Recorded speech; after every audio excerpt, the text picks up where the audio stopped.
안녕하세요.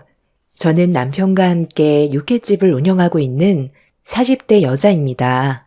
최근에 저희 가게에 전 남편이 다녀간 적이 있었어요. 저희 부부가 며칠 동안 자리를 비울 수밖에 없는 사정이 있어서 직원들이 저희 대신 가게 문을 열고 장사를 했었는데 그때 전 남편이 육회집에 왔었고 저는 이 사실을 전혀 모르고 있었어요.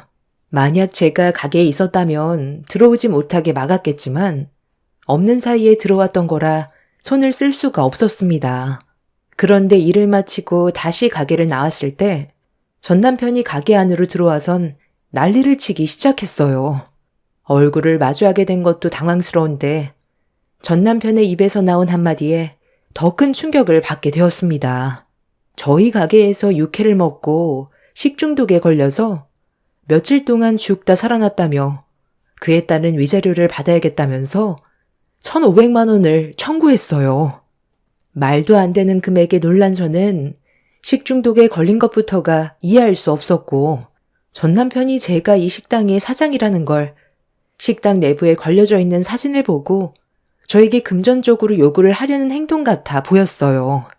전 남편과는 점점 더 언성이 높아지더니 자기가 원하는 대로 해주지 않으면 폐업하게 만들겠다면서 손을 올리려던 그 순간 남편이 식당 안으로 들어왔어요. 그리고 또 다른 반전이 눈앞에 펼쳐졌습니다. 과거의 전 남편과 있었던 일들에 대해 먼저 설명을 드려야 현재의 상황을 이해하실 수 있으실 텐데요. 지금으로부터 10년 전 전 남편과 결혼 생활한 지 1년 정도 지났을 시점에 술을 진탕 먹고 들어온 적이 있었어요. 결혼 이후 남편의 변화되는 모습을 지켜봐오던 저는 함께 살아오면서 점점 실망을 많이 하게 되었습니다. 제가 알던 모습이 아닌 다른 사람이 되어가는 모습으로 변해가고 있어서 앞으로의 미래가 그려지지 않더라고요. 그때 당시 저도 술에 취해 자기 몸 하나 가누지 못하는 그런 남편의 모습에 너무 실망스러워 답답한 마음에 한마디 했는데 제 말이 끝남과 동시에 남편이 저에게 손을 올리려 휘둘렀습니다.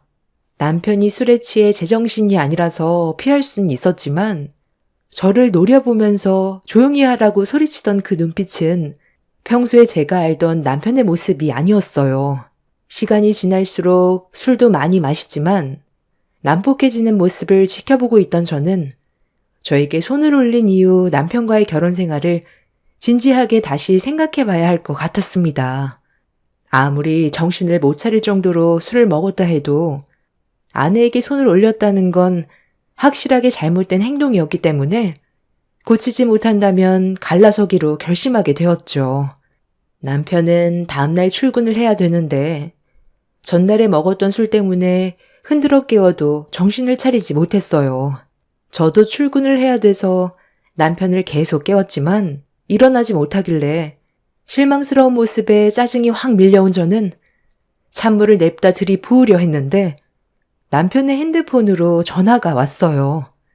번호를 확인해 보니 사장님으로 저장이 되어 있길래 일단 받게 되었죠.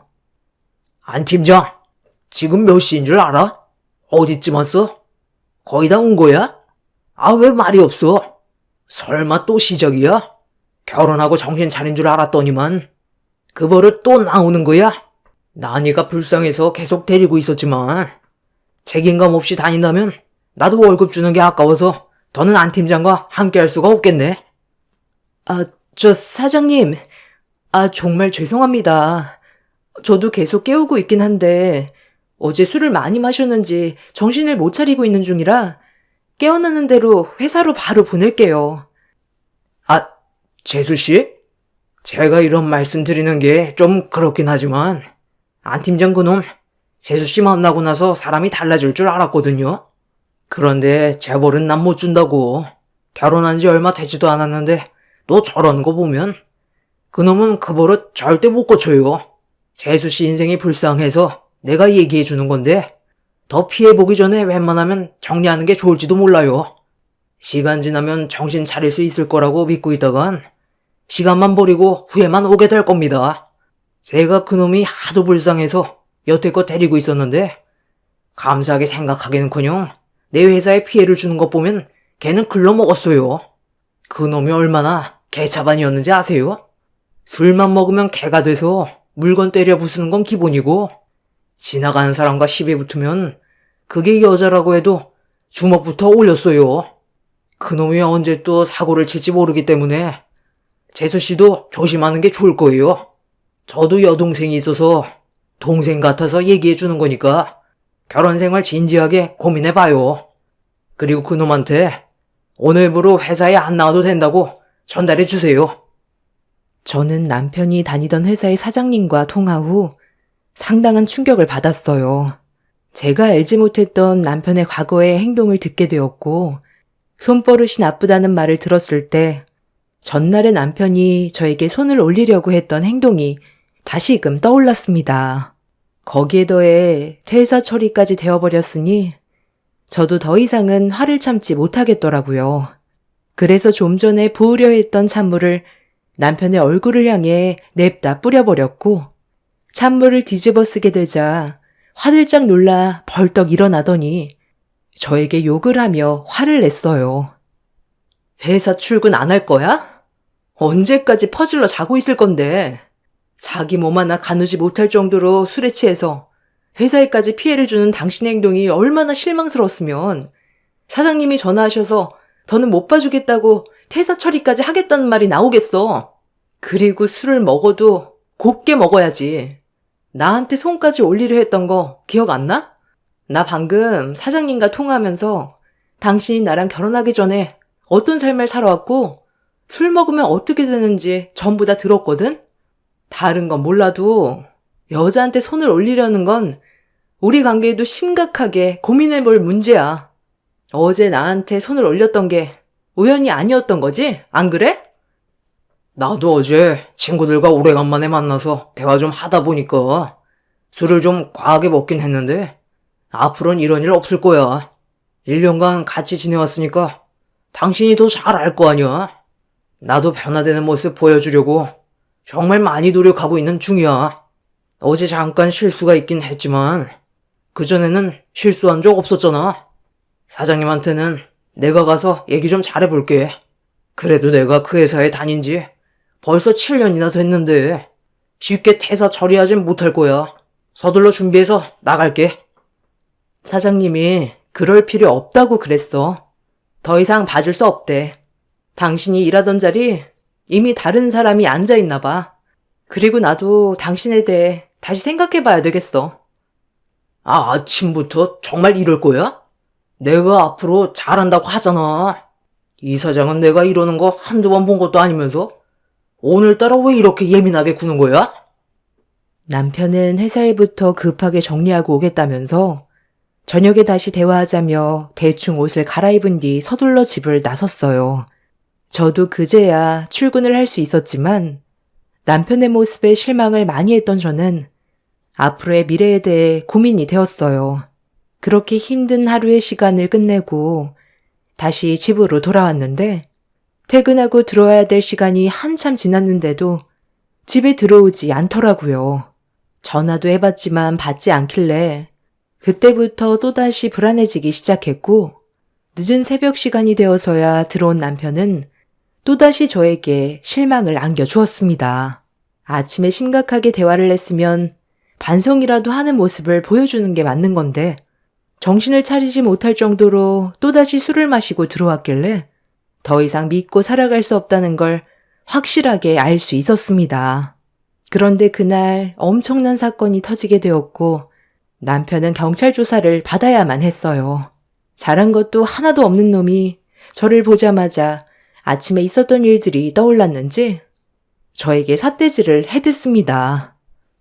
너, 내가 어느 정도 맞춰주고 사니까 내가 아주 우스워 보이지?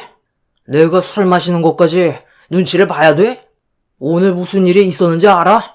내가 회사에 찾아가 사장님한테 좋게 해결하자고 부탁했는데 내 말을 끝까지 안 들어주더라고.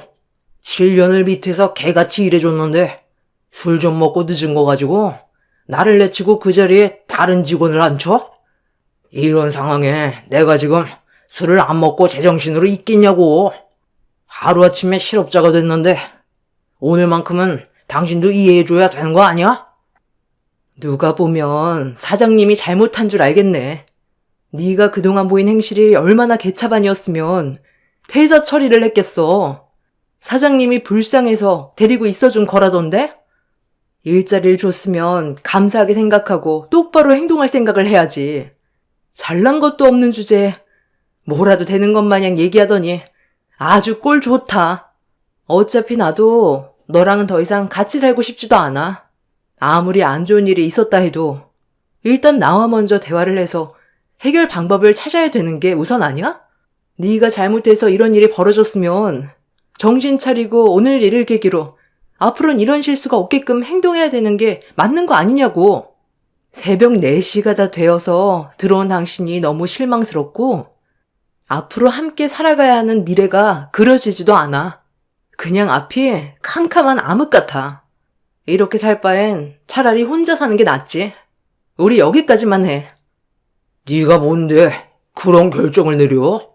내가 이혼하고 싶다고 그랬어? 오늘 같은 날은 이해해달라고 했는데 너 지금 내 말 무시하냐? 눈 돌아버리는 거 보고 싶어? 왜? 술도 먹었고 기분도 안 좋은데 내가 심기를 불편하게 만들어서 화가 많이 났어? 그래서 뭐 어떻게 할 건데? 어제처럼 내 얼굴에 또다시 손을 올리려고? 남편은 제 말이 끝나자마자 눈에 보이는 물건들은 죄다 주워들어 조금의 망설임도 없이 저에게 집어 던져버렸어요. 남편의 돌발 행동에 당황해서 급하게 방으로 들어와 문을 잠갔는데 남편은 더욱더 난리를 쳤어요. 망치로 문을 때려 부순 뒤 방으로 들어오려 하길래 경찰서에 신고해서 도와달라고 요청을 했습니다. 그리고 그 사이 남편이 방문을 부수고 들어와 절대로 해선 안 될 행동을 저질렀고 경찰이 왔을 땐 이미 늦어버린 상태였습니다. 정신을 차리고 깨어나 보니 병원에 있더라고요. 희미하게 눈을 떴는데 양가 부모님의 대화 소리가 귀에 들렸고 제가 왜 병원에 누워있는지 알 수가 있었습니다. 지금 제 딸을 보고도 그런 말이 나와요? 아니 얼마나 세게 우려쳤으면 정신을 잃어서 병원까지 왔겠어요. 잘못을 했으면 처벌은 당연히 받아야죠. 제 아들에게 대충 들어보니까 며느리도 잘한 게 없더구먼요. 잘 다니고 있던 회사에서 대사 처리가 되니까 그게 마음 아파서 술 좀 마신 거 가지고 엄청 닥달했었다는데요. 그런 성격의 며느리였으면 애초에 결혼식도 올리지 않았을 겁니다. 내 아들이 힘들어하는 걸 봤으면 일단 위로부터 해줘야 되는 게 맞는 건데 그 전에 행실이 안 좋아서 회사에서 잘린 거라는 둥 마음을 후벼 파는 그런 말들을 하니까 기분이 안 좋은 건 당연한 거죠. 저는 맞을 짓을 했다고 보이는데요. 내 딸을 데려가기로 했으면 그만큼 책임지는 행동을 보여야 되는데 술 퍼먹고 저지경으로 만들어 놓은 게 당연하다고 생각하는 거예요? 이 사람들 안 되겠구만. 양가 부모님의 목소리가 점점 높아지더니 결국 머리채까지 잡고 싸우게 되는 일까지 생겨버리게 되자 저에게 해를 가한 그놈을 절대로 선처해주고 싶지가 않았어요. 정신을 차린 뒤 그만하라고 힘겹게 목소리를 냈는데 이런 저를 바라보던 시모가 아무렇지도 않은 것 같은데 대충 합의하고 끝내자면서 엄마를 뿌리치고 저에게 다가왔어요.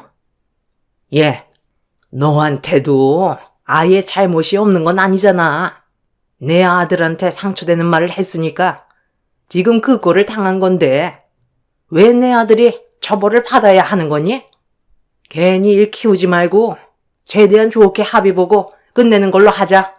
병원비랑 이혼 위자료 챙겨줄 테니까 이혼 서류에 도장 찍고 조용히 갈라서면 되잖아. 지금 상황 파악이 전혀 안 되나 보네. 당장 무릎 꿇고 용서를 구해도 모자랄 판에 대충 합의 보고 끝내자고? 내가 뭘 잘못했는데? 당신 아들이 나를 속이고 결혼까지 한 건데 뭘 잘못했다는 거야? 술 처먹고 여자에게 손을 올리는 게 맞는 거야? 당신들이야말로 우리 가족을 속이고 그놈과 결혼하게 만든 거 아니야? 여자한테 손버릇이 있다는 걸 알았으면서 이런 사실 숨기고 결혼시킨 거 사기 결혼의 성립이 되는 거 알고 있지? 합의? 웃기지 마. 나는 그 자식 콩밥 먹을 거야. 네가 원하는 대로 될 것 같아? 우리는 변호사 선임 안 하니? 사기 결혼이라고? 우리야말로 사기를 당한 거지. 조신한 척 하면서 평생 내 아들과 잘 살겠다고 데려갔으면 잘못을 했어도 이해해줘야 되는 건데 조금의 실수도 용납하지 않고 상황을 더욱더 악화시켜서 경찰 조사까지 받게 됐는데 우리가 가해자라고?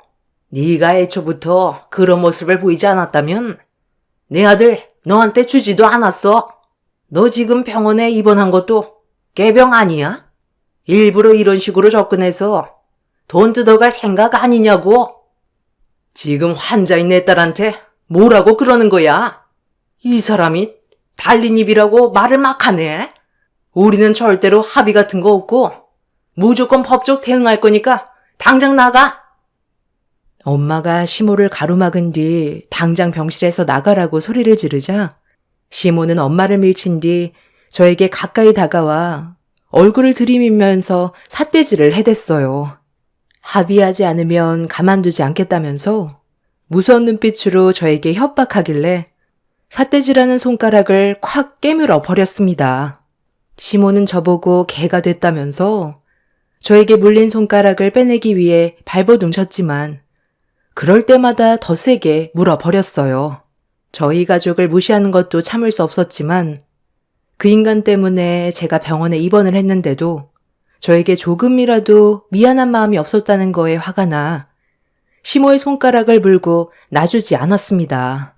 그렇게 병실에서 한바탕 난리가 나자 간호사들까지 모여서 시모와 저를 겨우 떼어놓을 수 있었고 시모는 손을 움켜쥐며 병실을 뒹굴었어요. 아쉽게도 약간의 상처만 났을 뿐 크게 다치지는 않았습니다. 결국 그날 이후 저는 남편을 상대로 소송을 제기했고 법정에선 당연히 제 손을 들어주었습니다. 그리고 그 사람이 저에게 손을 올린 행동에 대해서는 징역 1년 6개월형을 받았습니다. 이혼을 하게 되면서 정신적인 고통에 대한 위자료도 받았지만 그건 저에게 크게 위로가 되지 않았어요. 그 사람 때문에 저희 가족은 한동안 힘든 시간을 보내왔었고 징역 1년 6개월이 너무 적게만 느껴졌습니다. 그 사람과의 사이에 애가 없다는 게 다행이긴 했지만 그 사람과 함께 살아온 시간이 너무 아까웠어요. 2번 다시 똑같은 실수를 반복하고 싶지 않았고 몇 년의 시간이 흐른 뒤 다른 사람과 인연을 맺게 됐을 땐 더 신중해질 수밖에 없었습니다. 그리고 과거의 아픔을 전부 잊게 해준 한 사람을 만나 다시 한번 결혼 생활을 하게 되었습니다. 과거에 잠깐 스쳐 지나갔던 그 사람과는 하늘과 땅 차이였어요. 저에게 정말 잘해주었고 하루하루가 너무 소중할 만큼 저에게는 매일이 행복한 시간이었습니다. 그렇게 아이까지 둘 낳아 열심히 살아가고 있었는데 전 남편과 이혼한 지 10년의 시간이 지나고 또다시 얼굴을 마주하게 될 거라곤 전혀 상상조차 하지 못했어요. 한국 땅덩어리가 좁다곤 하지만 그래도 이 많은 인구 속에서 또다시 마주치게 될 거라곤 전혀 예상하지 못했던 순간이었죠. 그것도 하필 저희 부부가 식당을 비운 사이 전 남편이 왔던 거였고 저희 가족 사진이 카운터에 걸려 있는 걸 보고 다시 한번 찾아와 행패를 부리기 시작했습니다. 앞서 설명드렸지만 저는 남편과 육회집을 운영하고 있어요. 한 자리에서 그래도 꽤 오랜 시간 장사했고 어느 정도 자리도 잡아 적지 않은 손님들이 찾아주셨어요. 누구나 힘든 시간들은 있지만 그래도 자리가 잡히니 저희 가족 부족함 없이 먹고 살 수 있을 정도의 매출을 올릴 수가 있었는데 전 남편이 저희 부부가 없을 때 육회를 먹고 돌아간 뒤 식중독에 걸렸다며 1,500만 원의 위자료를 청구했을 땐 너무 어이가 없고 기가 막혔습니다. 육회집이다 보니까 위생 관련해서는 철저했는데 식중독에 걸렸다는 말을 처음 들었을 땐 당황할 수밖에 없었어요.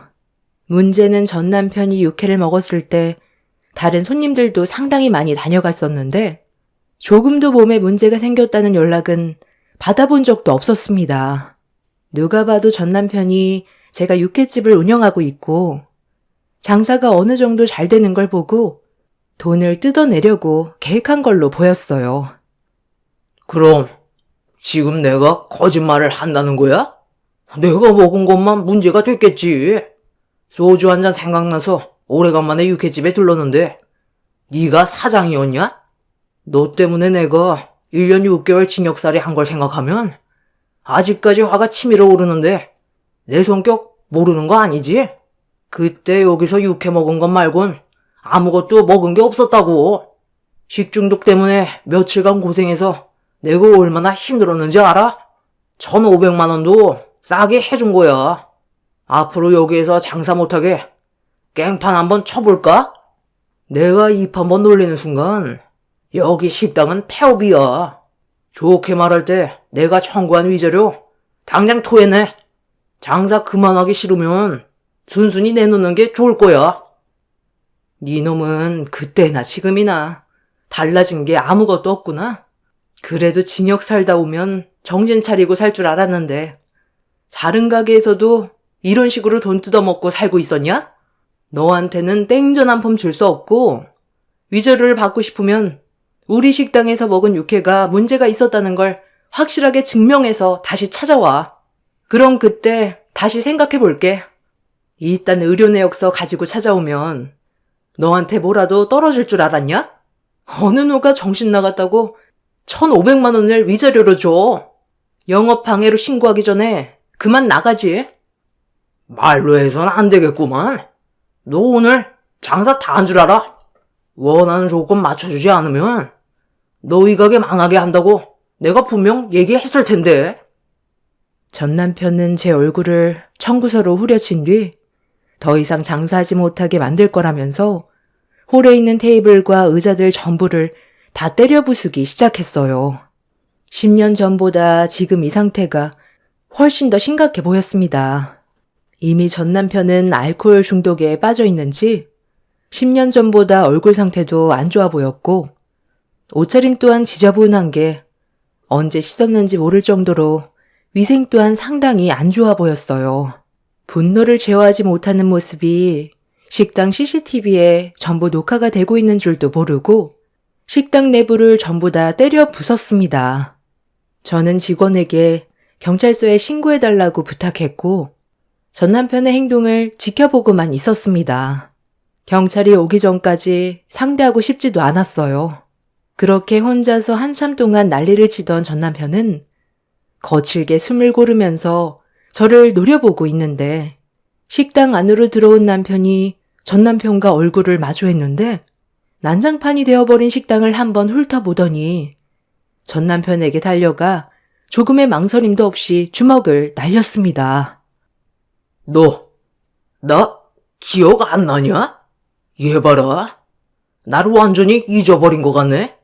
8년 전에 그 일을 나는 지금도 잊지 못하는데 너는 나를 잊어버리면 안 되지.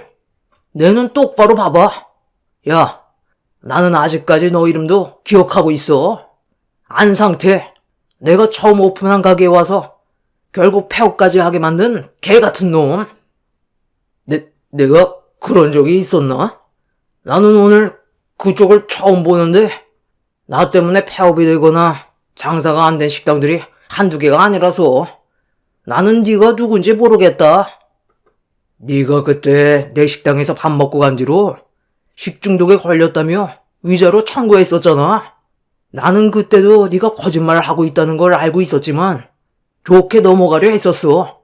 병원에서 식중독에 걸렸다는 진단서를 떼오라고 했는데도 행설수설하면서 무조건 돈부터 요구하길래 그냥 내쫓아 버렸는데 그날이 있고 난 이후 내 식당에서 밥을 먹으면 식중독에 걸린다는 소문이 퍼졌고 동네 카페에까지 안 좋게 소문이 퍼지면서 내 식당엔 위기가 찾아와 거짓 소문이라고 해명글까지 올리며 노력을 했지만 한번 생긴 불씨는 결국 폐업까지 가게 만들었어.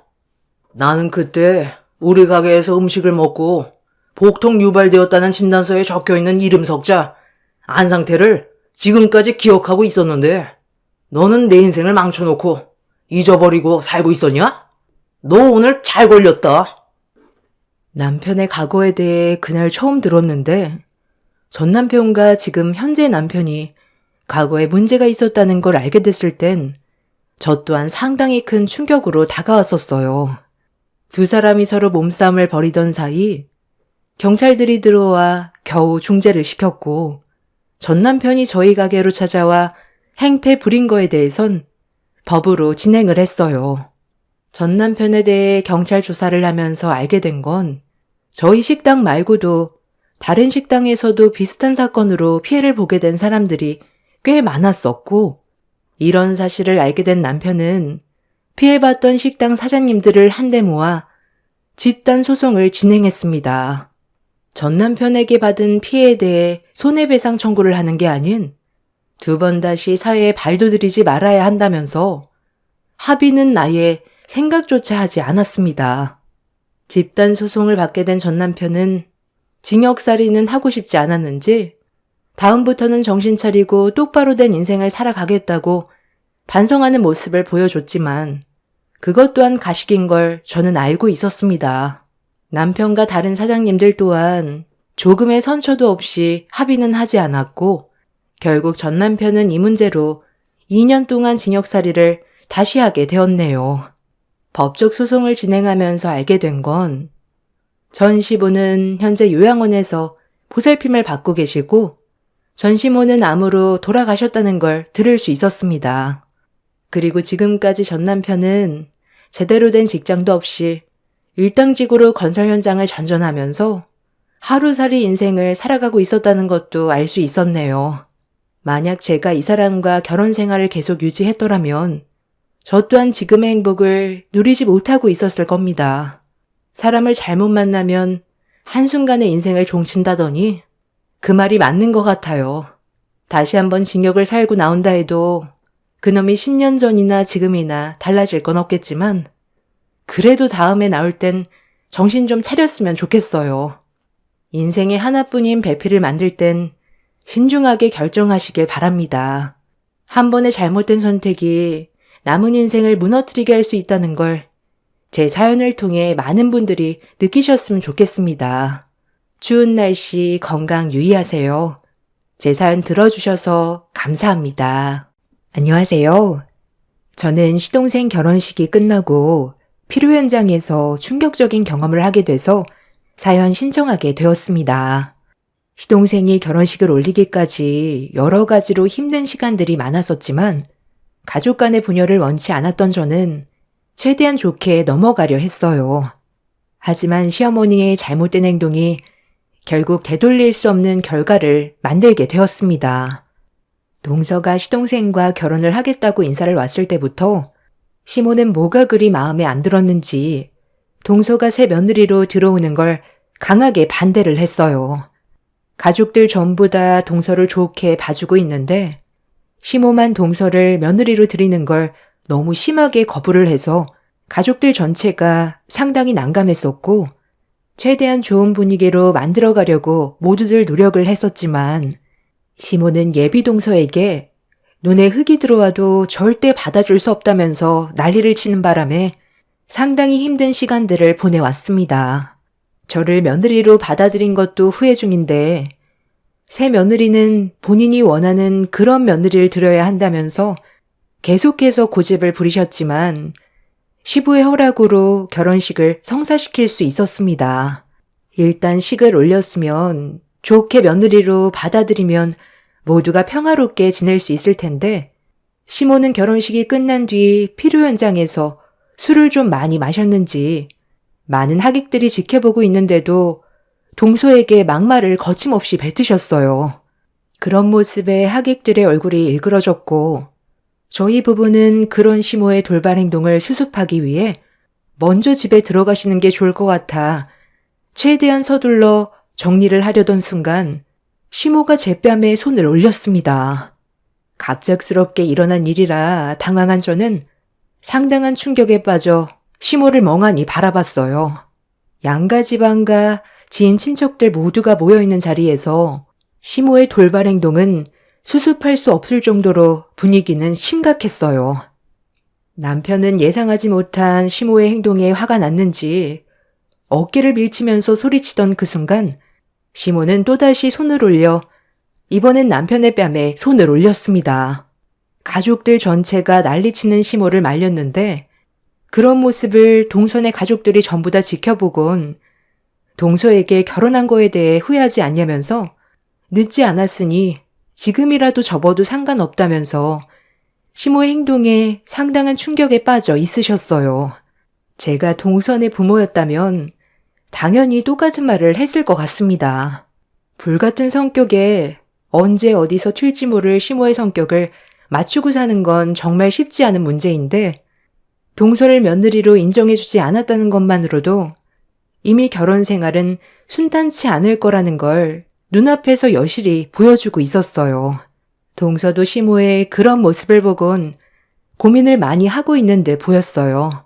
동선의 부모님께선 시동생이 정말 좋은 사람인 건 맞지만 시모가 결혼식을 올렸는데도 반대하는 모습을 보일 정도면 앞으로의 결혼 생활은 안 봐도 눈에 훤하다고 냉정하게 결정했으면 좋겠다는 말을 하셨어요. 시동생은 동선의 부모님이 동서한테 하신 말들을 옆에서 듣고 있다가 서둘러 상황을 정리하려고 시모를 말렸지만 시동생 또한 예외 없이 뺨을 맞게 되자 시부는 자리를 박차고 일어나 시모를 바닥으로 패대기 쳤어요. 당신 제정신이야? 다른 날도 아니고 오늘이 어떤 날인지 몰라서 통제가 되지 않을 정도로 술을 마시고 깽판을 쳐? 당장 사돈 분들께 사죄하고 당신이 방금 손 올린 행동에 대해 애들한테도 잘못을 구해야 할 거야. 왜 당신 입장만 생각을 하는 거야? 사돈 분들께서 내린 결정은 아무것도 아니라는 거야? 그냥 아무 생각 없이 결혼식을 진행했겠어? 내 아들이 부족한 점들이 많아도 서로 좋아서 결혼을 하겠다는 건데 당신이 왜 애들의 앞날을 막으려는 거야? 애 인생 망치고 싶어서 작정했어? 이럴 거면 차라리 당신 혼자 나가서 살아. 가족 모두가 애들의 결혼을 축하해주고 있는데 당신 때문에 좋은 날을 망쳐야 되겠어? 오늘 이 자리에 참석해준 모든 분들께 용서를 구하고 망친 분위기 다시 제자리로 돌려놔. 그렇지 않으면 땡전 한 푼 없이 쫓겨날 줄 알아. 조용히 안 넘어가면 어쩔 건데 나랑 이혼이라도 하겠다는 거야? 내가 마음에 들지 않는다고 몇 번이나 이 결혼을 반대했었는데 당신이 먼저 내 말을 무시했잖아. 내 성격 빤히 알면서 이런 일이 생기게 될 거라곤 짐작 못했어? 내 말을 무시한 대가야. 나는 절대로 이 결혼 인정할 수 없으니 당장 파혼해. 엄마가 왜 내 인생을 함부로 결정하려 하는 건데? 이 사람이 뭐가 부족해서? 내가 능력이 좋은 것도 아닌데 이 사람이 나랑 결혼해 주는 것만도 감사하게 생각해야 한다고.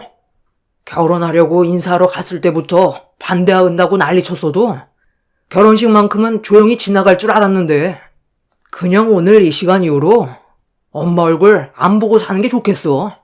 이 사람과 행복하게 살 자신이 있어서 신중하게 결정을 내린 건데 나한테 평생 씻지 못할 상처를 줘서 감사하네요. 뭐야? 내가 너를 어떻게 키웠는데 감히 얼굴을 안 보고 살겠다고? 저딴 계집애 때문에 엄마를 버리겠다는 거야? 너를 어떻게 키웠는데 엄마를 버릴 수 있어? 나 같아도 도련님과 같은 결정을 내렸을 것 같아요.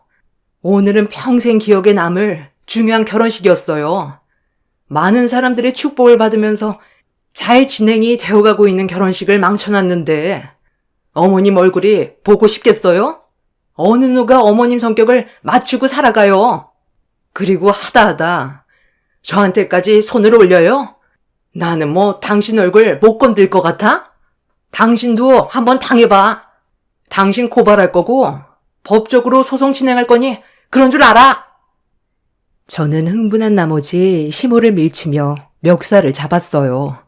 시모 때문에 양가 집안에 심각한 문제가 생기게 되자 시부는 이런 사태를 최대한 빨리 수습하기 위해 시모를 조금의 망설임도 없이 피로 현장에서 내쫓아 버렸어요. 그렇게 어수선했던 상황들이 겨우 정리가 되고 시부는 동선의 가족분들께 진심으로 용서를 구한 뒤 최대한 좋게 마무리를 지으려 했는데 피로 현장에서 쫓겨난 시모가 다시 들어왔습니다. 시부가 힘들게 정리를 했는데 시모가 이번에도 또다시 분위기를 망치게 된다면 돌이킬 수 없이 파혼으로 이어지게 되는 건 당연한 거였기 때문에 남편이 시모를 가로막았어요. 그런데 그 순간 남편 쪽 친척 한 분이 가까이 다가오더니 충격적인 말을 꺼냈습니다. 좀 전까지만 해도 보관해 두고 있었던 축의금이 사라졌다며 아무리 살펴봐도 보이지가 않는다고 난감해하고 있었어요. 남편은 그 말을 듣자마자 침착하게 친척분과 대화를 나눴는데 사라진 금액이 180만 원 정도라는 말을 들을 수 있었습니다. 시모 때문에 어수선한 분위기 속에서 축의금까지 없어졌다는 말을 듣게 되자 남편도 화가 머리끝까지 올라와 버린 것 같았어요. 그동안 함께 살아오면서 얼굴이 붉어질 정도로 화가 올라온 남편의 모습은 그때 처음 봐서 무슨 일이 꼭 터질 것만 같은 불안함에 남편을 진정시키려고 옆에서 말을 붙였어요. 그런데 남편 옆에 있던 저와 눈이 마주친 시모가 갑자기 양손으로 제 머리채를 순식간에 잡아채더니 갑자기 밑도 끝도 없이 제가 축의금을 가져간 게 확실하다면서 막말을 쏟아내더니 상황을 더 안 좋게 만들었어요. 앙큼한 년? 다른 것도 아니고 감히 축의금에 손을 대? 내가 이래서 며느리를 잘 들어야 한다고 했던 거다. 너희들의 결혼을 예전에 반대만 했어도 이런 문제가 생겼겠니? 가져간 축의금 당장 이리 안 내놔? 결혼을 반대한 나보다 축의금을 도둑질한 네가 더 나쁜 년이야. 아무리 돈에 눈이 멀었다 해도 어떻게 축의금을 가져가? 오늘 내 속이 발칵 뒤집어졌는데 아주 잘 됐네. 경찰 올 때까지 아주 혼쭐 내주마. 손버릇이 나쁘면 손을 절단해야지. 내가 축의금을 훔치는 걸 어머님이 봤어요? 잘 알지도 못하면서 지레짐작으로 잘못도 없는 사람을 범인으로 몰고 가면 안 되죠. 증거 있어? 증거 있냐고? 그냥 인정하면 될 것을 끝까지 아니라고 발뺌하고 있네. 이러니 내가 널 며느리로 받아들이지 않고 있었던 거다. 딱 보면 질적으로 안 좋아 보이는 게 내 눈엔 보이니까 네가 우리 집안 식구로 들어오는 걸 반대했던 거다. 아들, 너는 엄마를 막을 게 아니라 집안에 먹칠한 처년을 감옥에 쳐넣어야 되는 거라고. 뭐하고 서 있어? 당장 경찰서에 잡아가라고 해야지. 살다 며느리가 축의금에 손을 댔다는 건 또 처음 들어본다. 잘못도 없는 저를 축의금에 손을 댄 범인으로 지목을 하고 있었는데 시동생이 남편에게 다가오더니 동선의 축의금도 일부가 없어졌다면서 그 금액이 200만 원 정도 된다고 충격적인 말을 꺼냈어요. 언제 어디서 어떻게 이런 일이 발생이 됐는지 이해가 되지 않아 모두들 난감해하고 있었는데 시모가 또다시 머리채를 잡으려 손을 뻗치려 하길래 시모를 강하게 밀치며 남편의 뒤로 몸을 피했어요. 시부는 술 때문에 눈이 풀린 시모를 제압하면서 다시 밖으로 내보내려 하는데 나가지 않겠다고 발버둥 치던 시모가 테이블 위에 올려져 있던 물컵을 들어 저를 향해 던져 버렸어요. 순식간에 일어난 일이라 피하지도 못한 채 저는 시모가 던진 물컵에 얼굴을 강하게 맞았고 비명소리와 함께 그 자리에 주저앉았는데 모세혈관이 터졌는지 제 머리에서 피가 흘러내렸어요. 남편은 제 모습을 보곤 얼굴빛이 사색이 되더니 시부를 밀친 뒤 시모의 멱살을 잡아 무슨 짓이냐고 눈이 돌아버려 조금의 망설임도 없이 바닥으로 패대기 쳐버렸어요. 그런데 남편이 시모를 패대기 치면서 시모의 혼주복이 찢어져 버렸는데 그 순간 시모의 몸 안에서 무언가 후두둑 떨어졌고 바닥에 널브러져 펼쳐진 상당히 많은 지폐가 제 눈에 들어왔어요. 피로 현장에 있던 하객들 모두 경악을 했고 시모가 비틀거리면서 자리에서 일어나자 지폐들이 후두둑 떨어지고 있었습니다. 눈앞에 펼쳐진 광경이 너무 충격적이라 모두들 할 말을 잃어 시모를 바라보고 있는데 시모가 바닥에 떨어진 축의금을 손으로 쓸어 담아 손가방에 우겨넣고 있었어요. 시부는 그런 시모의 모습을 더 이상 두 눈 뜨고 볼 수가 없었는지 시모의 팔을 잡아챈 뒤 화를 냈습니다. 이건 내 편도 아닌 너도 이제 필요 없어. 내가 힘들게 키운 아들이 나를 버리고 전현한테 가겠다는데 이 정도는 가져가는 건 당연한 건데 왜 내 팔을 잡아? 예, 네가 내 아들 데리고 갔으니까 너 이름으로 들어온 축의금도 내가 어느 정도 가져가도 상관없잖아. 얼마 되지도 않는 걸로 일을 크게 만들 거니? 우리가 눈 감고 지나가는 것도 한계가 있는 거지. 이런 집안에 내 딸을 넘길 순 없습니다. 원하는 게 파혼이면 그렇게 해드릴 테니 제 딸 이름으로 들어온 축의금 당장 내놓고 그쪽 때문에 파혼하게 된 거니 위자료나 준비하세요. 대가 아드님은 마음에 들어서 저희가 결혼 허락한 줄 아세요? 내 딸이 능력 좋은 남자 만나서 편하게 살길 원하지. 나도 댁 같은 집안의 아들 한 트럭을 갖다 줘도 이 결혼 반대네요. 이런 집안에서 결혼 생활하게 하는 것보단 서둘러 파혼하는 게 내 딸의 인생을 구하는 길이겠네요. 자네는 더 이상 내 딸에게 미련 두지 말게. 파혼할 거고 우리 집안이 손해본 부분에 대해선 위자료 청구할 테니 그런 줄 알게. 결국 내 인생을 성두리째 망쳐놔야 직성이 풀리세요? 엄마 진짜 미쳤어요? 내가 진짜 미치는 걸 보고 싶어서 그래요? 두 번 다시 내 앞에 나타나지 마요. 평생 내 얼굴 볼 생각 하지 마세요. 늙어 세상 떠날 때까지 후회만 하다가 병 걸려 괴롭게 떠나버리라고요. 나도 그동안 당신 성격 맞추면서 사는 거 정말 힘들었는데 이제 더는 안 되겠어. 나는 몰라도 자식들 인생 망치는 꼴은 더는 못 보지. 여기까지 하는 게 맞는 것 같네. 나도 당신 용서 못하니까 짐 챙겨서 나가. 나도 당신이랑 이혼하고 사는 게 속 편하겠어. 저도 마찬가지예요. 어머니가 축의금에 손을 댔으면서 이 사람을 범인으로 모른 것도 모자라 머리채까지 잡는 게 상식적으로 말이 된다고 생각해요? 어머니가 이런 식으로 행동을 해도 저희가 이해해 줄 거라고 생각했어요? 낳아주고 길러주기만 한다고? 부모가 아니에요. 다른 것도 아니고 동생 결혼식 날 이 난리를 치는 사람은 어머니밖에 없을 겁니다. 어디 한번 평생 외롭게 살아보세요. 땅을 치고 눈물을 쏟아내도 저는 절대로 받아주지 않을 겁니다. 내가 뭘 어쨌길래? 너희들이 내 말을 무시했으니까 이런 일이 생긴 거잖아. 나는 투명 인간이냐? 너희 아버지가 결혼 허락하면 끝인 거야? 내 기준에 마음에 들지 않는다고 분명 얘기했는데도 너희들은 내 말을 듣지도 않은 채 결혼을 강행했잖아. 둘 다 내 속을 뒤집어 놓으니까 이런 문제가 생긴 거지. 도대체 당신이 원하는 며느리감은 뭔데요? 엄청난 재벌의 여자가 며느리로 들어와야 되는 거야? 당신 집안 수준도 생각을 해야지. 그리고 어느 누가 당신 같은 성격을 맞추면서 며느리 생활할 수 있을 것 같아? 나니까 이 정도 맞추면서 살았던 거라고. 당신 같은 인간은 어머니 대접해줄 필요도 없어. 그동안 참고 지내왔던 건 그래도 이 사람의 어머니라서 그런 거지. 남이었으면 국물도 없었어. 당신 내 얼굴에 상처 낸 거 뼈저리게 후회하게 될 거야.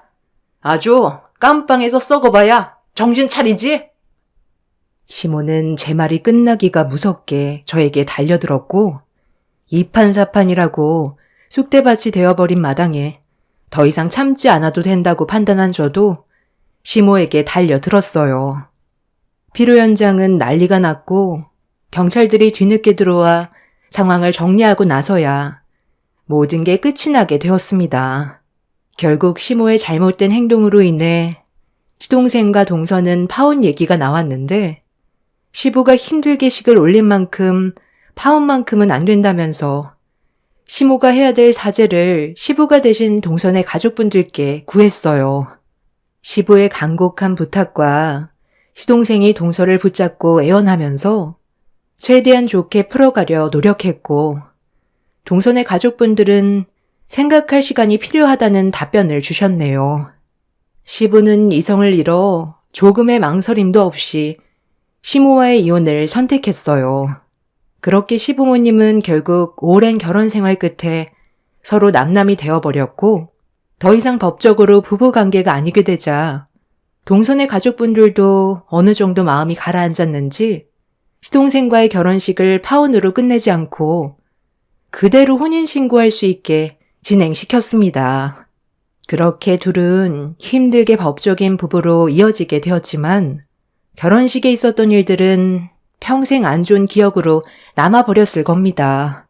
저는 시모를 상대로 법적 소송을 제기해 제가 받은 피해에 대해 위자료를 받아냈지만 그걸로는 상처받은 제 마음이 풀리지는 않았어요. 그래도 더 이상 고약한 시모의 얼굴을 안 봐도 돼서 그걸로 위안 삼으며 남편과 함께 서로 의지하며 지내오고 있었습니다. 그렇게 시모는 결국 혼자가 되어버렸고 아무도 찾지 않게 되자 시간이 지날수록 현실에 놓인 본인의 모습을 보고 과거의 행동에 대해 후회스러웠는지 뒤늦게서야 굽히고 들어왔어요. 하지만 이미 상처받을 대로 받았고 돌이킬 수 없을 정도로 먼 길을 와버렸기 때문에 시모를 받아줄 마음은 조금도 없었습니다. 시모가 벌인 충격적인 행동이 몇 년이 지난 것도 아니고 고작 몇 달이 지났다고 그때의 일들을 후회한다면서 술 먹고 저지른 본인의 행동에 대해 깊이 반성하고 있다며 애걸복걸했지만 그 말에 진심이 느껴지지 않았습니다. 저희 부부는 시모를 받아주지 않았고 동서내외도 예외 없었어요. 시모는 시부에게 다시는 술도 안 마시고 가족들과 잘 지낼 수 있게 노력해 보겠다고 했지만 역시나 내쳐지게 되었고 시모가 다시 들어올 공간은 남아있지 않았습니다. 박힌 돌을 빼내게 되니 이제야 숨통이 트였는데 시모가 다시 들어오게 된다면 저희 가족은 또다시 숨이 막힐 게 뻔했어요. 그리고 시동생이 동서와 파혼을 하지 않고 법적으로 부부가 될 수 있었던 건 시부의 결단력 때문에 동선의 부모님도 허락한 눈치였어요. 시부도 시모에게 질려버려서 조금의 감정도 없었기 때문에 절대로 합칠 일은 없을 거라고 확고한 의지를 보여주셨습니다. 시모가 애원을 해도 받아주지 않게 되자 마지막까지 발악을 하는 모습이 참 어이가 없었습니다. 얼마 전부터 몸이 좀 안 좋길래 병원에 다녀왔는데 나보고 위암이라고 그러더라. 소화가 좀 안 돼서 요 근래 스트레스 받는 일이 많다 보니까 대수롭지 않게 넘겼는데 갑자기 위암이라고 하니까 내가 얼마나 놀랬겠니? 나도 이렇게 당황스러운데 너희들도 많이 놀랐지? 과거에 했던 몹쓸 짓들에 대한 벌을 받고 있나 보다. 혼자가 되고 병까지 걸리니까 가족의 존재가 나한테 얼마나 소중한지 이제야 깨닫게 됐는데 많이 늦은 거니? 나한테 딱 한 번만 기회를 줄 순 없는 거야? 그동안 실망스러운 행동을 보인 거 나도 정말 많이 후회하고 있다. 너는 엄마가 이대로 암 때문에 병들어 죽었으면 좋겠니? 저보고 지금 위암이라는 말을 믿으라고요? 얼마 전까지 받아주지 않는다고 난리 쳐놓고 우리가 단호하게 나오니까 다른 방법을 구상한 건 아니고요? 위암이 그렇게 쉽게 걸리는 병인 줄 아세요? 그냥 저희랑 다시 시작하려고 거짓말하는 거 누가 모를 줄 알아요? 대화조차 하고 싶지 않으니까 그만 돌아가세요. 어머님이 위암이시면 진단 내역서 끊어와 보세요. 암에 걸린 분 치곤 혈색이 상당히 좋으신데요. 저도 이 사람과 같은 생각이에요. 저희랑 다시 시작하고 싶어서 찾아온 거 뻔히 알고 있으니까 이제 거짓말 그만하세요. 이런다고 달라지는 거 없어요. 나중에 위암이 아니라는 사실을 알게 된다면 더 큰 문제가 될 거라는 건 예상 못 하세요? 그러니까 뭐하러 그 난리를 쳐서 상황을 이렇게까지 악화시킨 거예요? 후회할 짓을 하지 않았다면 이렇게까지 심각해지진 않았겠죠. 그래, 나 위암 아니다. 이렇게라도 하면 너희들이 나에 대한 마음이 조금이라도 변할까봐 그런 건데 끝까지 매몰차게 행동할 거니? 내가 미안하다고 했잖아. 너는 엄마 얼굴 평생 안 볼 수 있어? 시간이 지날수록 엄마는 점점 더 늙어갈 테고 힘도 없어질 텐데 무시하면서 살아갈 수 있을 것 같니? 술 먹고 실수한 거라잖아. 그러니까 우리 좋게 풀자. 내가 전부 다 다시 제자리로 돌려놓을 테니까 너희들이 먼저 나를 좀 받아주면 안 되겠니? 시간이 필요한 건 알지만 앞으로 그건 내가 잘하면 되잖아. 꿈도 크시네요. 이 사람 머리채 잡고 도둑으로 몰고 물컵 던져서 얼굴에 피까지 쏟은 게 불과 몇 달 전이에요. 이 사람이 마음이 착하니까 위자료 받고 끝낸 거지. 다른 사람 같았으면 어머니는 이미 징역살이 했다고요. 지금을 감사하게 생각하면서 살아가세요. 그때나 지금이나 제 마음은 조금도 달라지지 않았어요. 늙어 병들어도 찾지 않겠다는 말 그냥 하는 말인 줄 알았어요? 조금의 거짓말도 안 보태고 진심으로 했던 말이니까 제발 구차하게 그만 찾아오세요. 뭐라고? 너 방금 엄마한테 구차하다고 했니? 엄마가 평생 외롭게 사는 걸 원하는 거야? 그럼 너는 마음이 편할 것 같아? 내가 널 어떻게 키웠는데? 키워주면 그걸로 끝인 거예요? 자식이면 함부로 해도 되는 거냐고요? 제발 부탁인데 다시는 제 눈에 띄지 마세요. 부모라도 인간 같지 않으면 예외 없어요. 남편의 말이 끝나자마자 시모는 남편의 뺨에 손을 올렸어요. 그리고 무서울 정도로 노려보셨는데 눈시울이 붉어진 걸 볼 수가 있었습니다. 시모에게 상처되는 말을 거침없이 쏟아낸 남편도 마음이 편치 않다는 걸 알기 때문에 상황이 또다시 안 좋아지는 걸 원치 않았던 저는 다시는 찾아오지 말라며 현관문을 닫아버렸습니다. 그날 이후 시모는 더 이상 저희 집에 찾아오지 않았어요. 동선애한테도 가지 않았고 시부와도 만나지 않고 있지만 시모의 속을 알 수 없기 때문에 저희는 그냥 이런 상황을 지켜보고 있을 뿐이에요. 어차피 시모는 달라지지 않을 사람이고 저희가 나중에 시간이 지나고 다시 받아준다 해도 또다시 과거의 성격으로 다시 돌아가는 건 시간 문제일 것 같습니다. 시모가 없는 지금의 삶이 훨씬 더 심적으로 편하다는 걸 가족 모두가 알고 있는데 이미 끝난 관계인 시모를 다시 받아줄 필요는 없다고 생각해요. 지금은 어느 정도 기력이 있어서 불같은 성격을 가지고 있지만 나중에 나이 먹고 거동조차 힘들 때 가족의 도움이 필요한 시점에 과거의 행동을 돌아보며 땅을 칠 겁니다. 나이를 먹어갈수록 가족이 얼마나 소중한지 깨닫게 된다는데 시모는 끝까지 저희 부부에게 위암이라고 거짓말까지 한 걸 보면 아직 정신 차리기에는 시간이 많이 필요해 보이네요. 이 세상 사람들이 본인의 삶에 만족하면서 살아가는 사람이 과연 몇이나 되겠어요. 서로 최대한 맞춰가면서 살아가는 거고 현실에 최선을 다하는 것뿐인데 시모는 자기 자신의 기분대로 상대방이 맞춰가야 한다고 생각하고 고집을 부려서 이런 결과를 가져오게 만들었습니다. 얼마 전에 온 가족이 시댁에 모인 적이 있었는데 시부의 안색이 상당히 좋아지셨더라고요. 그만큼 상대방이 끼치는 영향이 얼마나 많은 비중을 차지하는지 알 수 있었습니다. 서로 조금씩 배려하고 맞춰나간다면 행복한 가정을 충분히 꾸려나갈 수 있는데 시모는 그걸 못해서 내쳐지게 된 게 참 안타깝기만 합니다. 안 좋았던 그날의 기억은 지워지지 않겠지만 앞으로 남은 인생의 앞날엔 좋은 기억만 만들어 가고 싶네요. 제 사연을 들어주셔서 감사합니다. 안녕하세요.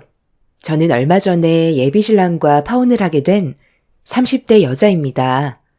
결혼을 앞두고 이런 문제가 생겼다는 게 참 안타깝긴 하지만 그래도 결혼을 하기 전에 그 사람들에 대해 미리 알게 돼서 천만다행이라고 생각합니다. 예비신랑과 2년 만났었는데요. 서로 일이 바빠서 거의 주말에만 보다 보니 싸우는 일은 거의 없었고 좋은 관계 유지하면서 지내왔었어요. 그러다 보니 서로 좀 더 애틋한 감정이 생기면서 자연스럽게 결혼 얘기까지 나오게 되었습니다. 2년의 시간 동안 서로를 충분히 알아갔다고 생각했어요. 그래서 결혼 얘기가 나왔을 때도 큰 거부감 없이 대화가 잘 통했고 양가 집안에 인사를 드리는 것부터 계획을 세우게 되었습니다. 저희 부모님께서는 일정이 많이 바쁘셔서 우선적으로 예비신랑 부모님을 먼저 찾아뵙기로 결정을 내리게 되었어요. 그런데 큰 무리 없이 결혼을 허락받을 수 있을 줄 알았던 제 생각과 다르게 예비시댁에서 전혀 예상 못한 전개를 맞닥뜨렸어요. 평범한 집안인 줄 알았는데 처음 느껴보는 사람들의 성격이 저를 당황스럽게 만들었습니다. 먼저 현관문을 열고 예비시댁에 들어가자마자 시부가 저를 반겨주셨는데 예비 시부의 한마디가 저를 당황스럽게 만들었어요.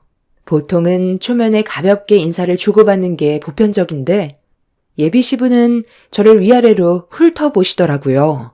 저를 바라보는 시선이 상당히 불편했었고 음흉한 눈빛은 온몸에 소름이 돋을 만큼 기분이 안 좋았습니다. 그렇게 1차적으로 시부와 인사를 나눈 뒤 구두를 벗고 거실로 들어가자 예비 신우가 저를 반겨주더라고요. 그런데 예비 신우의 첫마디를 듣는 순간 경악을 했고 제 두 귀를 의심할 정도로 또 한 번 충격을 받았습니다. 우리 엄마는 골반 큰 여자를 좋아하는데 오빠가 데려온 이분은 골반이 너무 작다. 솔직히 좀 실망스러운데? 오빠가 눈이 이 정도로 낮을 줄 몰랐어. 야, 오늘 처음 인사 오는 자리인데 말 좀 가려서 하지. 내가 항상 얘기했지. 여자는 입이 이뻐야 된다고 했는데 너는 입만 열면 싸구려냐? 아니, 내가 뭐 어때서. 요즘 내 또래 다들 그래. 가식적인 모습 정말 싫어하거든. 뭐든 솔직한 게 좋은 거지. 그래야 본인도 뭐가 문제인지 아는 거잖아. 그건 너 생각이지. 생각 없이 뱉은 한마디에 상대방은 상처를 받을 수 있다는 거 몰라? 내가 봤을 때 너는 평생 결혼을 못할 것 같다. 너 같은 성격 누가 받아주겠냐? 지금부터 입도 뻥끗하지 말고 그냥 가만히 있어.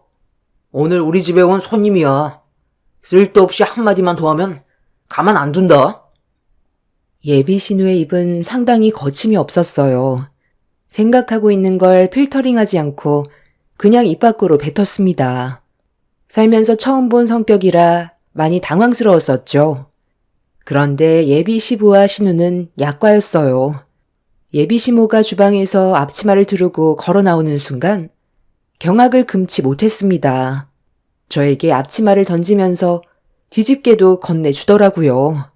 얼떨결에 받았는데 예비 시모가 저에게 건넨 한마디는 요리를 못하면 결혼을 허락해 줄 수 없다면서 당장 주방으로 따라 들어오라면서 먼저 들어가시더라고요. 예비 신랑은 무슨 첫날부터 얼굴을 보자마자 주방으로 들어가냐고 목소리를 높였지만 이미 예비 시모는 주방에서 나오지 않고 한창 음식을 만들고 있어서 안 들어갈 수가 없었어요. 그렇게 예비 시모 옆에서 시키는 대로 도와드리면서 음식을 만들기 시작했는데 예비 시모가 앞치마를 벗더라고요. 그리고 의자에 앉더니 저보고 음식을 만들어 보라면서 시키셨습니다. 하나같이 멀쩡한 사람이 없는 것 같아 당황스러웠고 앞치마를 두르고 있는 제 자신을 보니 이게 뭐 하는 짓인가 싶더라고요. 저는 그냥 간단하게 인사를 드리러 온 것뿐이었는데 결혼식도 하지 않은 저에게 일을 시키는 시모의 행동이 어이가 없었지만 그렇다고 실은 내색하기에도 그래서 그냥 예비 시모가 시키는 대로 음식을 만들었어요. 그렇게 땀 흘리면서 힘들게 음식을 만든 뒤에 자리에 앉아 겨우 식사를 할 수가 있었어요. 그리고 시작된 질문 공세에 음식이 입에 들어가는지 코에 들어가는지 모를 정도로 정신이 없었습니다. 이 정도 음식이면 그래도 내 아들 굶기지는 않겠네. 그런데 내가 듣기론 사업을 한다고 들었는데 돈벌이가 꽤 된다면서 요즘도 내 일이 그렇게 잘 되나? 아유, 말도 마. 손님이 줄지어 들어온다던데? 나도 조만간 가서 관리 좀 받아야 되겠다. 그렇게 해도 되는 거죠. 오늘 인사 온 거 우리 오빠랑 결혼하려고 온 거면 이제부터 식구나 다름없는 거지. 안 그래요? 우리 엄마는 좋겠네. 그래도 매번 관리받을 수 있잖아. 내일이 은근 비싸다니까. 오빠랑 결혼하면 새언니한테 용돈도 받을 수 있는 건가? 밥부터 좀 먹으면 안 될까? 아, 오늘 다들 왜 그래? 가볍게 인사만 하려고 온 건데 왜 이렇게 부담을 줘요? 엄마 때문에 이러다 결혼도 못하겠어. 나도 며느리 덕 좀 봐야지. 남자들도 관리받으러 자주 오나? 나도 이참에 며느리한테 관리 좀 받아볼까? 용돈도 좀 받고 그래야 살맛나지 않겠어? 예비시댁에 인사를 오자마자 남자친구와 결혼하고 싶은 생각이 싹 사라져 버렸어요. 제가 네일숍을 운영하고 있긴 하지만 손님이 그렇게 많은 것도 아닌데 남자친구가 너무 과장되게 얘기를 해놓은 상태였어요. 예비시댁에 들어오면서부터 계속 난감한 상황만 발생이 되고 있어서 기분이 상당히 안 좋았어요. 처음에는 그래도 웃으려고도 했었는데 예비시댁이 손님을 대하는 행동이 상식 이하인 것 같아 표정 관리가 안 되기 시작했고 더는 있고 싶지도 않았습니다. 그렇게 억지 웃음을 보이면서 시간을 보낸 뒤 겨우 인사를 드리고 빠져나올 수 있었는데 저를 집에까지 바래다 주겠다고 따라 나온 예비신랑과 현관문을 나서자마자 곧장 공원으로 향했어요. 이 문제에 심각하게 대화를 해야만 되는 상황이었습니다. 예비신랑은 제가 어떤 감정 상태였는지 전혀 눈치를 못 채고 있었어요. 아까 우리 집에서 화난 거 있었어? 갑자기 표정 관리 안 되는 거 보니까 나도 난감하더라고. 그래도 최대한 좋게 풀어보려 했는데 네가 급격하게 말수가 적어지다 보니까 우리 엄마가 많이 불편해하는 것 같더라. 그래도 우리 가족들 상당히 밝고 괜찮지? 다들 솔직해서 그렇지. 성격은 정말 좋아. 너는 분위기 파악이 전혀 안 돼? 내가 왜 기분이 안 좋은 것 같아? 거짓말은 하지 말았어야지. 너무 과장되게 얘기해서 내가 할 말을 잃었잖아. 내일 봤는데 무슨 줄까지 선다고 그래. 나에 대해 좋게 얘기해 주려 했던 건 고마운데 너무 과장되게 얘기하면 실망도 크다는 거 몰라? 네일숍에 왔다가 파리만 날리는 모습 본다면 얼마나 실망을 하시겠어. 그리고 당신 가족들과 나는 성격이 너무 안 맞는 것 같아. 내가 항상 하는 말이 뭐야? 오버하지 말라고 했잖아. 이제 어떻게 할 거야? 당신 가족들 전부 내가 일하는 곳으로 온다잖아. 가볍게 인사하러 왔다가 상처만 받고 돌아가는 것 같아. 나 솔직히 이번에 당신 가족들 보고 결혼에 대해 다시 생각해 보려고. 나는 차분하고 상식이 통하는 집안 사람들과 결혼하고 싶지. 좀 전에처럼 상대방에 대한 배려도 없이 말 함부로 하는 거 너무 서운했어. 우리 관계 다시 진지하게 생각해보자. 나 지금 너무 놀라서 진정 좀 시켜야 할 것 같으니까 그만 집으로 돌아가. 나중에 전화할게. 우리 집안 그렇게 특이하지 않아. 순수해서 말을 걸러서 하지 못하는 것 뿐이지. 너한테 나쁜 감정 전혀 없으니까 일단 진정하고 기분 좀 가라앉혀. 아무리 좋게 생각해 보려 해도 납득이 되지 않았어요. 예비신랑은 자기 가족을 안 좋게 바라보는 게 싫었는지 애써 포장을 하려 했지만 제 기분이 달라지는 건 없었어요. 그날 이후 결혼에 대해 다시 고민을 하게 되면서부터 예비신랑에 대한 마음도 변화되기 시작했습니다. 제가 예전과는 다른 모습을 보이자 예비 신랑은 결혼을 하지 못할까봐 걱정스러웠는지 보통은 주말에만 만났는데 평일에도 늦은 시간에 네일숍에 찾아왔어요. 최대한 분위기를 반전시켜 제 기분을 풀어주려고 많은 노력을 기울였습니다. 예비 신랑에 대한 감정이 완전히 접힌 건 아니었기 때문에 저에게 지속적인 모습을 보여주면서 조금씩 안 좋았던 감정이 풀리기 시작했어요. 그렇게 어느 정도 화가 가라앉게 되자 다시 진지하게 대화를 이어나갔고 앞으로 어떻게 시댁 식구들을 대할지 고민을 털어놨어요. 예비 신랑은 자기가 알아서 다 한다고 저보곤 전혀 신경 쓰지 말라고 얘기했지만 분명 똑같은 일이 반복이 될 게 뻔해 보였어요.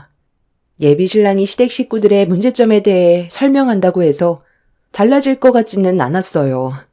그래서 이런 문제에 대해 친정엄마와 진지하게 대화를 해봤는데 엄마도 예비 신랑을 한번 보고 싶다며 조만간 시간을 잡을 테니 그때 얼굴 보면서 밥이나 한 끼 하자고 하길래 부모님께서 저녁에 시간이 되는 날로 일정을 잡게 되었습니다.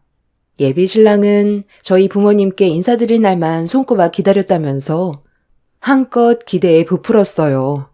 비록 예비 시댁 식구들이 마음에 들진 않았지만 그래도 예비 신랑만큼은 저와 꽤 오래 만나왔었고 서로 마음이 맞는 걸 확인했었기 때문에 예비 신랑 하나 보고 결혼할지도 고민을 했었어요.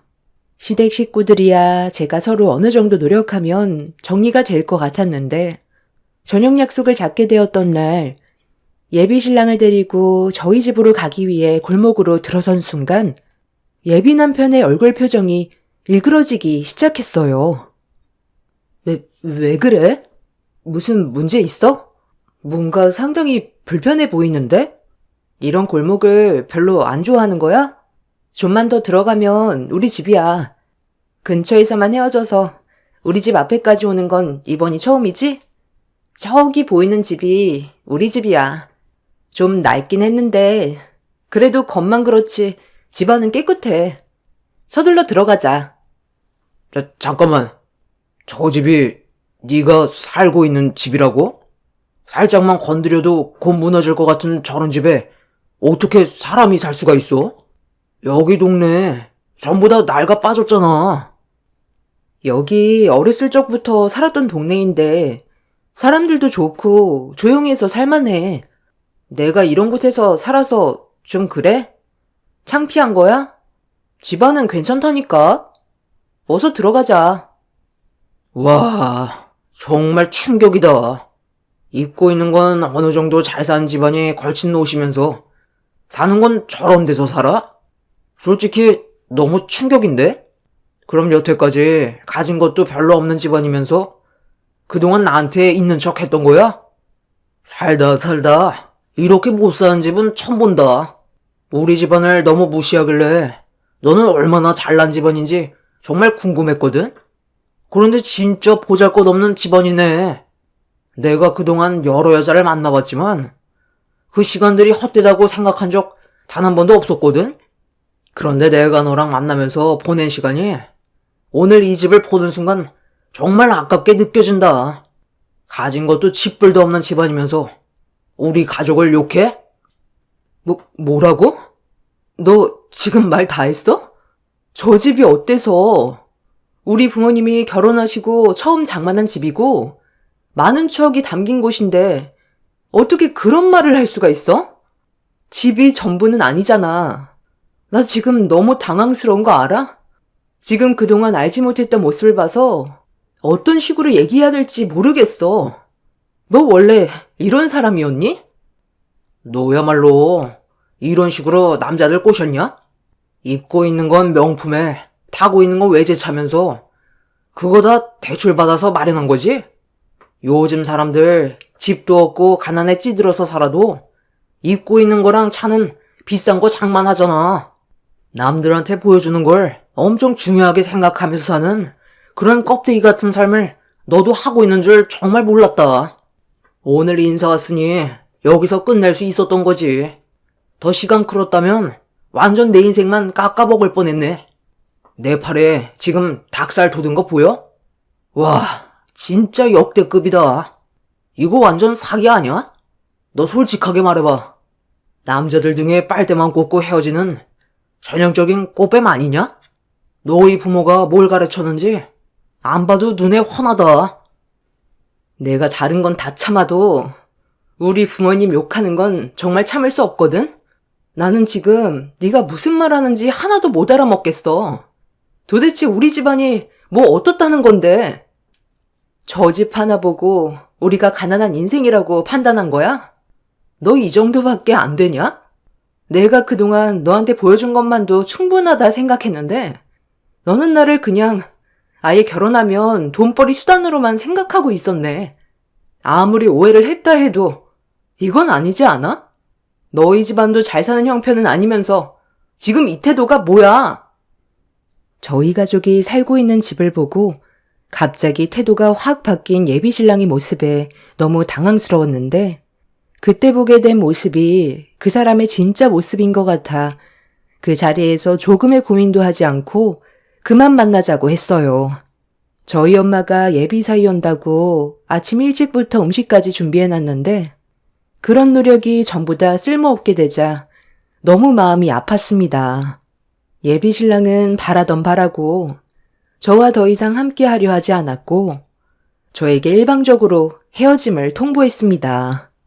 저에게 먼저 끝내자는 말이 나와도 시원찮을 판에 잘난 것도 없으면서 저희 집안을 무시하고 180도 변한 모습으로 저에게 사기꾼 여자라고 막말까지 하는 모습이 너무 충격이었어요. 예비 신랑과 집 앞에서 목소리 높여 싸우고 있자 집에까지 제 목소리가 들려왔는지 저희 부모님이 집 밖으로 걸어 나오셨습니다. 아니, 왜들 그러는 거야? 무슨 일이 있었니? 들어올 생각은 안 하고 왜 집 앞에서 서로 얼굴을 붉히면서 싸우고 있어? 너 지금 우니? 아니 뭐 때문에 그러는데? 안녕하세요. 이런 식으로 인사를 드리게 될 줄 몰랐는데 불과 몇 분 전까지만 해도 명주 남자친구였는데 지금은 더 이상 아니거든요. 저희 각자 갈 길 가기로 했습니다. 어차피 서로 성격 차이도 있지만 집안 차이가 너무 심해서 제가 부모님한테 어떻게 설명을 드려야 할지 정말 모르겠더라고요. 이런 낡아 빠진 집에서 살고 있는데 저희 부모님한테 어떻게 포장을 내서 말씀드려요. 제가 두 눈으로 봤던 그대로 설명을 드려야 하잖아요. 이렇게까지 크게 거짓말을 할 줄 상상조차 못했습니다. 지금 너무 화가 많이 나고 사기꾼 집안으로 신고하려다가 지금 많이 참고 있는 중이거든요. 인생 그렇게 살지 마세요. 어른이 먼저 모범이 되는 행동을 보여야지 얘한테 거짓부터 가르치면 뭘 보고 살아왔겠어요? 외모만 좋게 치장하면 뭐해요? 집은 이렇게 허름하고 낡아 빠졌는데 정말 실망 많이 했고 다시는 얼굴 마주하고 싶지도 않습니다. 아침부터 음식 만드셨다고 하셨는데 그 음식 안 봐도 위생적으로 얼마나 더러울지 눈에 화나네요. 이런 거지 같은 집안에서 나온 음식이 대단해봤자 얼마나 대단하겠어요? 마트에서 거의 썩어 빠진 음식들 세일하는 거 사가지고 와서 음식 만든 거 아니에요? 너 그 입 다물지 못해? 다른 건 다 참아도 우리 집안 욕하는 건 내가 못 참는다 했지? 아무리 우리 집안이 못났다 해도 너희 집안보다 100배 1000배 더 잘났어. 엄마, 이제 그만 들어가요. 저런 쓰레기 같은 자식 상대할 필요도 없어. 결혼식장 들어가기 전까지 모른다더니 정말 그 말이 딱 맞는 것 같네. 하마터면 남자 잘못 만나서 내 인생 종칠 뻔했어. 너 2번 다시 내 앞에 나타나지 마. 어떤 말을 하던 무릎을 꿇고 용서를 구해도 절대로 받아주지 않을 거니까 신고하기 전에 꺼져. 아유, 야, 아소라 아소. 떡 줄 사람은 생각도 안 하고 있는데 벌써부터 김칫국 퍼마시냐? 내가 너한테 왜 미쳤다고 무릎 꿇고 용서를 구해? 너희 집안이 잘 산다고 또 거짓말 하려고? 자네 말 다 했나? 뭐 이런 개념 상실한 놈이 다 있어? 명주 넌 어디서 이런 개도 안 물어갈 쓰레기 놈을 주워온 거야? 아무렴 네 놈한테 실망스러운 부분들이 있었다 해도 그렇지. 제대로 된 상황을 파악하기도 전에 이런 식으로 행동하는 게 정상이야? 명주가 아주 사정사정해서 자리 마련했더니 어디서 이런 거지 같은 놈을 봤나? 자네 부모가 사람이 이딴 식으로 평가라고 가르치던? 모질이도 이런 상모질이는 또 처음 봤네. 썩 꺼지지 못해? 예비 신랑은 이미 저에 대한 마음이 완전히 떠나버렸는지 저희 아빠가 뭐라고 하는데 한마디도 지지 않고 대들었어요. 그런 모습에 그간 제가 알고 봐왔던 사람은 거짓된 모습이었고 눈앞에 보이는 모습이 진짜 본 모습이라는 걸 알 수 있었습니다. 사람은 평생 겪어봐도 속을 알 수 없다더니 그 말이 딱 맞는 것 같았어요. 더는 상대하고 싶지 않아 부모님을 집 안으로 모신 뒤 예비 신랑 앞으로 다가가 뺨에 손을 올려버렸습니다. 그리고 2번 다시 만나지 말자고 했어요. 예비 신랑은 자기 얼굴에 손을 올렸다고 똑같이 제 뺨에 손을 올리려 했다가 자기 손을 더럽힐 순 없다면서 제 앞에 침을 뱉곤 등을 돌렸어요. 그런데 엄마가 화가 많이 났는지 다시 밖으로 나오시더니 한쪽 손에 서류 하나를 들고 나왔습니다. 그리곤 등을 돌린 예비 신랑을 돌려 세운 다음 손에 쥐고 있던 서류로 사정없이 뺨을 후려쳤어요. 예비 신랑은 저희 엄마한테 서류로 뺨을 맞자마자 바락바락 소리치며 엄마 손에 쥐어져 있던 서류를 뺏어들면서 그 서류를 확인하더니 약간 당황한 얼굴로 저희 엄마를 쳐다봤어요.